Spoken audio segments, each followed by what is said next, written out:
nama saya Suparyanto, saya mengajar di SMP Negeri 2 UPI dan calon guru penggerak Angkatan 7 Kabupaten Pelalawan. Pada kesempatan kali ini saya akan membuat aksi nyata pada modul 2.3 yaitu coaching untuk supervisi akademik. Adapun tujuan daripada aksi nyata tersebut adalah calon guru penggerak mempraktekkan serangkaian supervisi akademik dalam pembelajaran dengan menggunakan paradigma berpikir coaching dan melakukan refleksi terhadap supervisi akademik tersebut. Ada 3 tahapan dalam proses supervisi, yaitu 1. Pra-observasi, 2. Observasi, dan yang ketiga adalah pasca observasi. Pada kesempatan kali ini saya akan berkolaborasi dengan saya Fitra Anggraini, guru TIK SMP Negeri 2 UPI.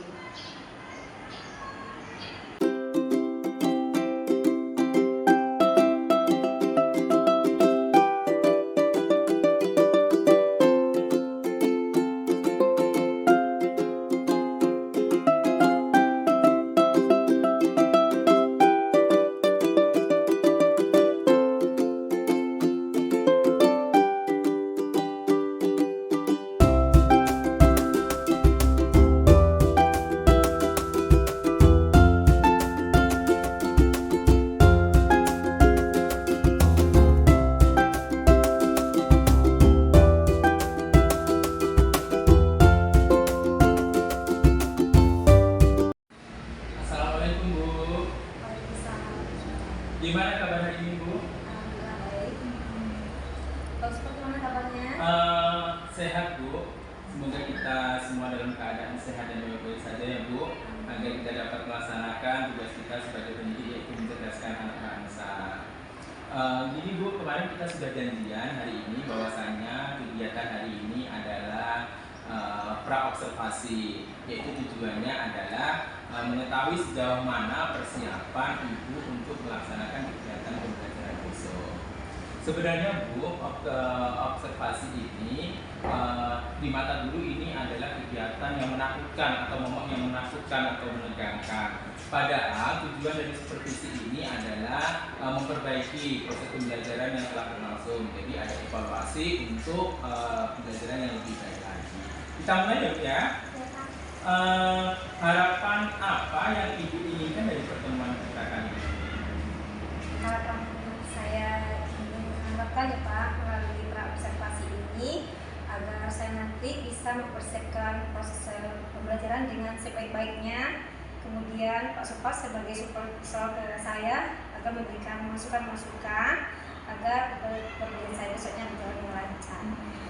Oke, harapan Ibu adalah bagaimana kita bisa sharing di sini untuk persiapan proses pembelajaran yang akan dilakukan tentunya besok pagi. Kemudian, Bu, tujuan pembelajaran pada saat observasinya apa? Tujuan pembelajaran di sini Pak ada 3, yang mana peserta didik mampu 1. Mengidentifikasi berbagai dampak positif dari penggunaan teknologi informasi dan komunikasi. Yang kedua, mengidentifikasi berbagai dampak negatif dari penggunaan teknologi informasi dan komunikasi. Kemudian, tujuan yang ketiga, mengidentifikasi cara menanggulangi dampak negatif dari penggunaan teknologi informasi dan komunikasi. Ada 3 tujuan ya, Bu ya. Yang pertama yaitu mengidentifikasi dampak positif penggunaan teknologi informasi dan komunikasi. Yang kedua adalah dampak negatifnya. Kemudian bagaimana yang ketiga dapat menanggulangi dampak negatif dari penggunaan teknologi informasi dan komunikasi. Berapa jam mengajar Bu besok, Bu? 2 jam Pak. Jam berapa mulai, Bu? Jam 7.30. Jam 7.30 ya. Setelah tujuan pembelajaran sejauh ini, apa yang sudah Ibu persiapkan dalam pembelajaran besok? Dalam mempersiapkan pembelajaran besok ada 3 Pak. Yang pertama saya sudah membuat konten dalam bentuk aplikasi PowerPoint ya, menggunakan aplikasi PowerPoint. Yang kedua saya membuat RKPD yang dikerjakan oleh siswa secara berkelompok. Yang ketiga saya mempersiapkan peralatan-peralatan seperti laptop, infocus, speaker dan lainnya. Oh, gitu ya. Lengkap sekali apa persiapannya, yaitu Ibu sudah berusaha untuk membuat konten PowerPoint supaya pembelajaran lebih menarik, menyenangkan di mata siswanya ya Bu ya. Kemudian Ibu juga menggunakan LKPD yang nantinya akan dikerjakan secara berkelompok dan untuk dipresentasikan. Dan yang terakhir yaitu media bahan dan alat seperti Infocus, laptop sudah tersedia ya Bu ya. Semoga kegiatan belajar besok bisa berjalan dengan lancar sesuai dengan harapan Ibu. Ketika nanti Ibu sudah melaksanakan proses pembelajaran, kesulitan atau kendala apa yang muncul pada saat pembelajaran Bu? Biasanya dalam proses pembelajaran saya mengalami beberapa kendala. Yang pertama Pak, itu ada beberapa peserta didik yang kurang konsentrasi atau kurang fokus dalam pembelajaran sehingga mempengaruhi teman-temannya. Kemudian kendala kedua itu ada sebagian siswa didik yang kurang aktif dalam mengerjakan kerja kelompok. Gitu Pak. Jadi ada dua kendala atau kesulitan ya. Yang pertama yaitu tidaknya fokus kepada pembelajaran yang diberikan. Yang kedua yaitu kurangnya interaksi atau bekerjasama dengan teman-temannya untuk bekerja kelompok. Terus sejauh ini usaha untuk meminimalisasi hambatan tersebut Bu. Usaha yang saya lakukan untuk meminimalisasi kendala itu Pak, ada beberapa yang saya lakukan. Yang pertama, saya melibatkan siswa yang kurang aktif itu dengan memberikan beberapa pertanyaan pada saat proses pembelajaran sehingga siswa itu akan fokus ya Pak ya. Kemudian untuk siswa yang kurang aktif dalam berkelompok itu saya motivasi agar dia mau bekerja kelompok karena setiap manusia itu tidak bisa bekerja sendiri tanpa ada bantuan dari teman-temannya. Luar biasa ya Bu ya, bagaimana menanggulangi siswa tersebut sebagai hambatan Ibu. Tentunya tadi ada dua, yaitu bagaimana cara menanggulangi tentang kurang fokus atau konsentrasi. Yang kedua Ibu memotivasi siswa yang kurang berinteraksi. Luar biasa Ibu. Kemudian Bu, pengembangan yang hendak Ibu capai. Pengembangan yang saya capai itu yang pertama, saya di sini karena menggunakan proses pembelajaran menggunakan diferensiasi, jadi saya bentuk siswa menjadi 4 kelompok ya Pak ya, berdasarkan kebutuhan atau minat siswa. Seperti ada yang minatnya menulis, ada yang menggambar, ada yang bercerita, dan ada yang olahraga. Jadi saya bagi jadi 4. Kemudian pembentuk kelompok ini saya lakukan sebelum proses belajar mengajar dilaksanakan, itu namanya asesmen diagnosis ya. Yang kedua saya ingin melihat melihat daripada kreativitas siswa dengan cara memberikan LKPD, kemudian dikerjakan oleh siswa secara berkelompok, kemudian juga melakukan presentasi. Setelah itu juga saya melihat kreativitas siswa, dan juga saya ingin mengadakan tes akhir ya untuk melihat pencapaian daripada tujuan pembelajaran yang saya lakukan. Lengkap sekali ya pengembangannya tadi, bahwasanya Ibu sudah menggunakan pembelajaran diferensiasi. Tentunya pembelajaran diferensiasi adalah sesuai dengan kebutuhan murid. Ibu kelompok-kelompokkan berdasarkan ada seperti menulis, menggambar, menyanyi dan yang lain sebagainya, dan Ibu itu lakukan sebelum proses pembelajaran, namanya asesmen diagnosis. Kemudian Ibu mau mengeksplor tentang LKPD tadi, bagaimana kreativitas siswa untuk bekerja sama mengerjakan LKPD, kemudian kreativitas untuk menampilkan atau mempresentasikannya. Kemudian yang ketiga tadi Ibu ingin melihat produknya atau hasilnya. Ibu melakukan sumatif akhir ya Bu ya, bagaimana siswa tersebut apakah sudah mencapai tujuan pembelajaran ataukah belum. Yang terakhir Bu, strategi apa yang ingin Ibu persiapkan? Dalam EPP ini, yaitu materinya dapat menggunakan teknologi informasi dan komunikasi. Saya menggunakan model pembelajaran cooperative learning, diskusi dan tanya jawab, Pak ya. Di sini saya melakukan langkah-langkah. Yang pertama, saya kondisikan dulu siswa untuk siap belajar. Yang kedua, saya menyampaikan tujuan pembelajaran. Setelah itu saya melakukan persepsi, yaitu mengulang pelajaran pada minggu yang lalu. Kemudian saya memberikan kata-kata antara menyampaikan kata-kata materi ini dengan kehidupan sehari-hari. Kemudian saya melakukan motivasi terhadap siswa. Setelah itu saya membagikan menjadi 4 kelompok siswa. Setelah saya bagi kelompok 4 berdasarkan kebutuhan atau minat, baru saya serahkan LKPD tadi yang dikerjakan oleh siswa. Setelah itu saya memberikan presentasi pada siswa untuk ke depan. Setelah itu baru saya lakukan tes akhir ya. Di penutupnya saya menyampaikan tujuan materi yang akan disampaikan pada minggu selanjutnya. Ya. Luar biasa Bu ya, lengkap sekali rencana pembelajarannya, yaitu dari pendahuluan kegiatan awal, kegiatan inti dan penutup yang luar biasa lengkap. Satu lagi Bu, saya ingin menambahkan sebelum kegiatan penutup adanya refleksi dari pembelajaran ini, ya, bagaimana siswa menyimpulkan untuk pembelajaran yang dipelajari hari ini. Baik Bu, saya kira untuk kegiatan observasi ini kita cukupkan. Kemudian besok pagi kita akan kembali lagi di observasi, yaitu besok jam 7.30 di kelas 7A. Semoga kegiatan besok kita berjalan dengan baik dan lancar. Kemudian setelah observasi Bu, kita masih ada bincang-bincang sedikit, yaitu tentang pasca observasi. Pasca observasi itu Bu, tujuannya adalah umpan balik, bagaimana kita bisa merefleksikan kegiatan pembelajaran yang sudah kita lakukan agar bisa mengevaluasi pembelajaran yang sudah berlangsung ke depannya supaya lebih baik lagi. Terima kasih atas waktunya Bu. Kegiatan kali ini kita cukupkan. Terima kasih. Assalamualaikum warahmatullahi wabarakatuh. Terima kasih.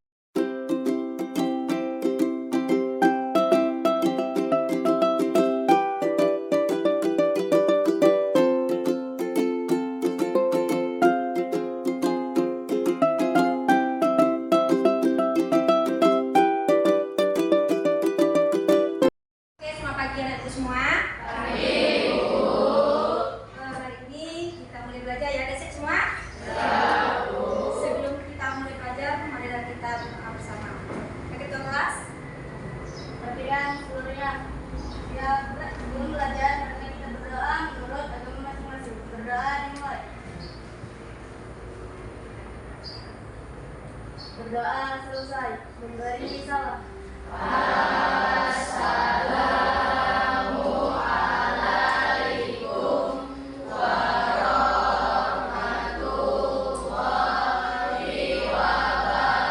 Selamat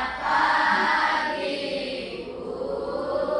Waalaikumsalam warahmatullahi wabarakatuh. Selamat pagi anak-anak semua. Sebelum kita berpelajaran, Ibu mau cek dulu siapa siswa Ibu yang tidak masuk hari ini. Siapa nama Suna? Halo. Andol. Andol apa kabarnya? Sakit. Siapa lagi? Raja Wayuni, kabarnya apa? Izin. Siapa lagi? Cuma itu aja ya, Andol sama Raja Wayuni. Karena Ibu, sebelum kita masuk ke materi, untuk menumbuhkan rasa cinta kita kepada tanah air kita, mari kita menyanyikan bersama lagu Satu Nusa Satu Bangsa.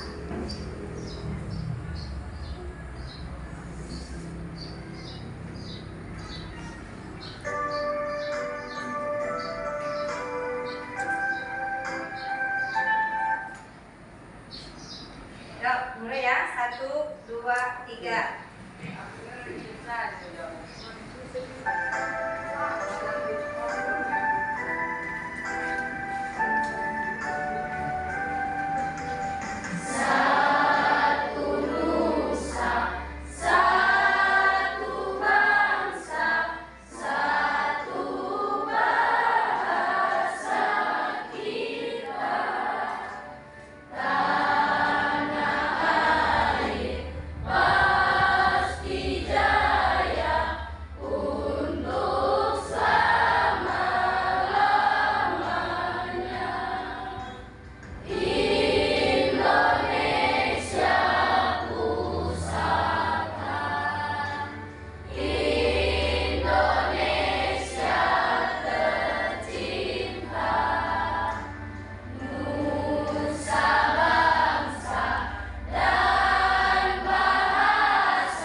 Peran antik dalam berbagai bidang kehidupan sehari-hari. Ada berapa bidang kemarin Ibu peran antiknya? Ada? Satu kan?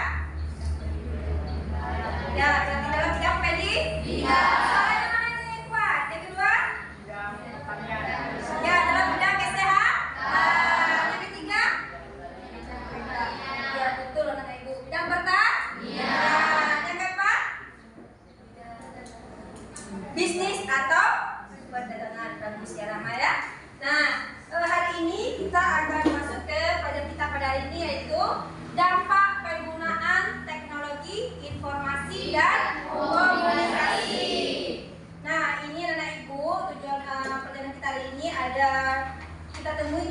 kehidupan sehari-hari kita ini. Mari kita hadapi sekarang ini tentang dampak penggunaan TIK. Semoga kita nanti bisa menanggulanginya. Adapun anak ibu, tujuan pembelajaran kita pada hari ini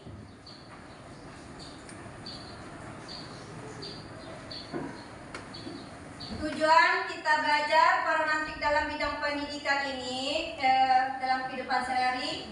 Yang pertama, nih, tadi yang pertama mendeskripsikan dampak positif dari penggunaan teknologi informasi dan komunikasi. Ya, siswa nanti dapat mendeskripsikan dampak positif dari penggunaan teknologi informasi dan komunikasi.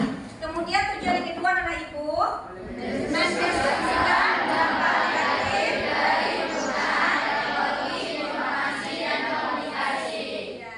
Kemudian tujuan yang ketiga anak ibu, mendeskripsikan cara menanggulangi dampak negatif dari penggunaan teknologi informasi dan komunikasi. Ya, betul. Nah, itulah tujuan pembelajaran kita pada hari ini anak ibu. Nah, dan anak ibu, pada kesempatan ini ibu akan menyampaikan langkah-langkah pembelajaran kita pada hari ini. Yang pertama akan ibu bentuk kelompok ya, berdasarkan dia asesmen dia kemarin. Ada berapa kelompok kemarin? Ada 4 kelompok ya, jadi kita nanti rujuk kalian berdasarkan kelompoknya. Kemudian yang kedua kalian mengerjakan LKPD ini ya. Yang ketiga nanti ada presentasi, masing-masing kelompok nanti akan presentasi ke depan ya. Setelah itu di akhir nanti ibu adakan tes akhir.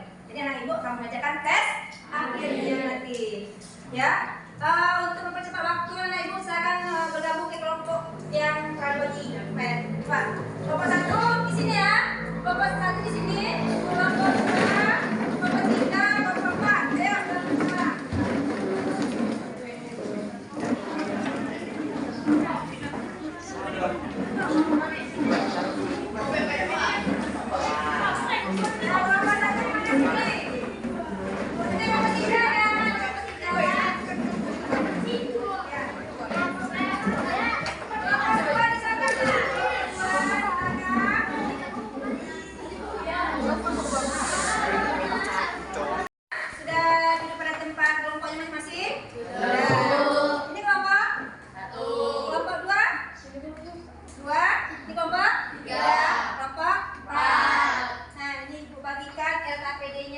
Silakan dibaca.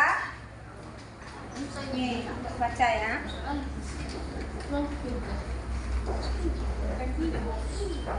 Dah dibaca LKPD-nya.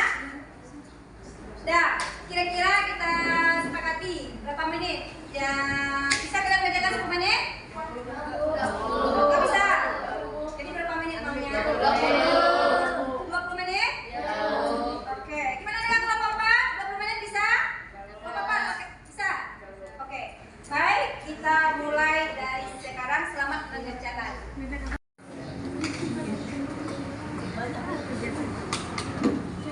Kelompok 2, ada kendala? Ya, kerjakan ya.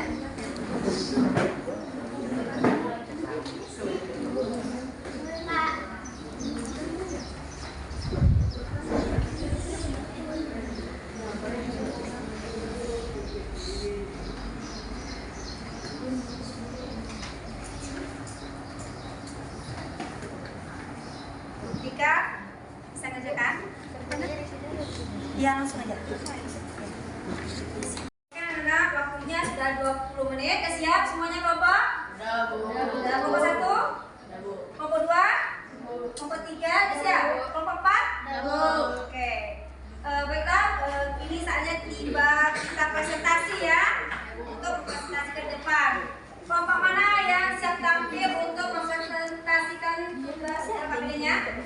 Kelompok mana? Kelompok 1? Ya, kelompok 1 silakan ke depan.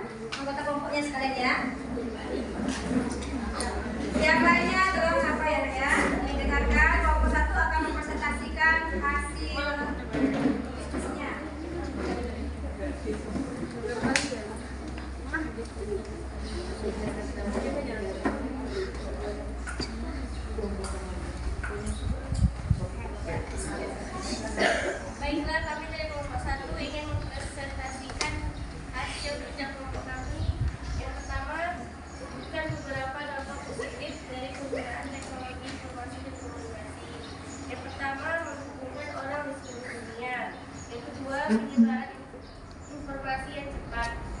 3. Munculnya media sosial. 4. Sarana berbagi file. 5. Memajukan dunia pendidikan. Dan gimana dengan kelompok lain? Ada yang ditanyakan? Ada? Ada. Kelompok 2, 3, 4, gimana? Tidak, Bu. Gak ada? Tidak, Bu. Oke, sama berarti ya? Baik, oke, lanjut kita ke nomor 2. Karena setelah presentasi tadi, kita akan melanjutkan dengan tes akhir. Tapi sebelum kita mulai tes akhir, kita untuk menumbuhkan semangatnya, kita yel-yel seperti biasanya ya. Ya, kita mulai. Tepuk 1. Yes. Tepuk 2. Oke. Tepuk 3. Semangat. Tepuk 4. Konsentrasi. Tepuk 5. Siap belajar. Oke, makasih. Nah, sekarang kita adakan tes akhir ya, anak ibu. Jadi waktu mengerjakannya 10 menit. Oke? Kerjakan masing-masing ya.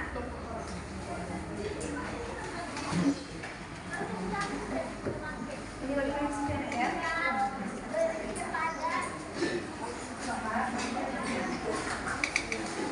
Teman-temannya ya. Ini 3. Ini 4. Bagikan ya. 4.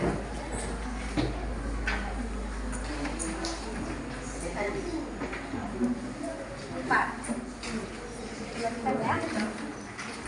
Oke anak-anak, silakan dikerjakan. Waktu 10 menit.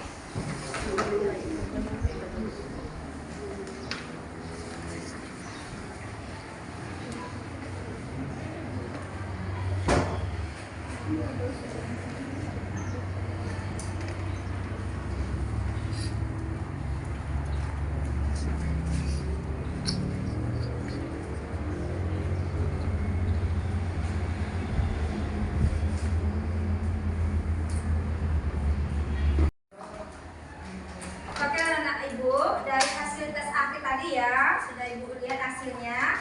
Anak-anak ibu sudah memahami apa yang kita pelajari hari ini. Ya, jadi pelajaran kita hari ini sudah mencapai tujuan yang kita harapkan dari hasil tes kalian tadi ya. Jadi itu anak ibu, dari pelajaran kita hari ini dapat kita simpulkan bersama. Siapa bisa menyimpulkan pelajaran kita pada hari ini? Siapa? Enggak, coba apa yang bisa dipelajari pada hari ini? Ya. Assalamualaikum warahmatullahi wabarakatuh. Yang saya dapatkan dari pembelajaran hari ini ialah bagaimana cara menanggulangi dampak negatif dari penggunaan TIKA. Ya. Yang pertama, memperkuat hukum. Ya. Yang kedua, menggunakan software penyaring. Yang ketiga, menghindari pemakaian telepon seluler terlalu lama. Ya. Yang keempat, awasi anak-anak. Ya. Yang kelima, antivirus. Ya. Bagus. Terima kasih.